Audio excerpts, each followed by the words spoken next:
Hi guys! So welcome back sa aking channel. So for today's vlog guys is pag-uusapan natin kung ilang weeks ba bago lumabas yung visa. Visa bilang DH in Hong Kong na direct hired or walk-in. So yun guys, so mag-start muna tayo dito sa akin. So na-hired ako ng employer ko nung November 3. And then, nag-sign ako ng contract November 5, 2024. And then, pinasa sa akin yung contract or nagawa na yung contract noong November 8, 2024. Then, pinag-report ako sa ka-tie-up agency noong November 11. And then, nag-start na ako for medical ng 12.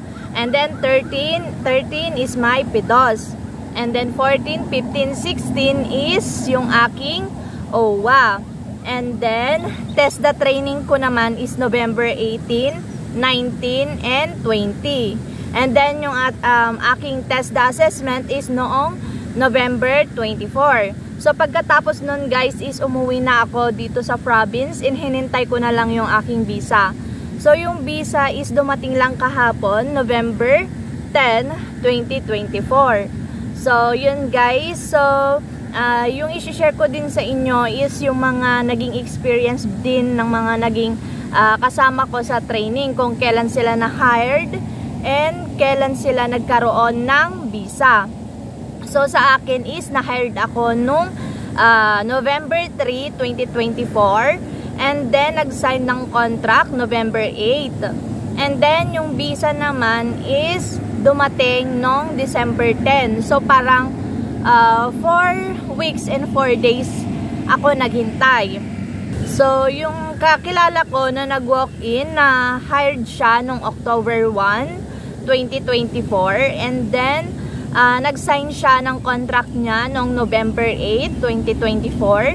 And then dumating yung visa niya November 29. So parang 2 months siya naghintay or 8 weeks. Tapos yung isang kakilala ko naman na nakasama ko sa training, si Roxy.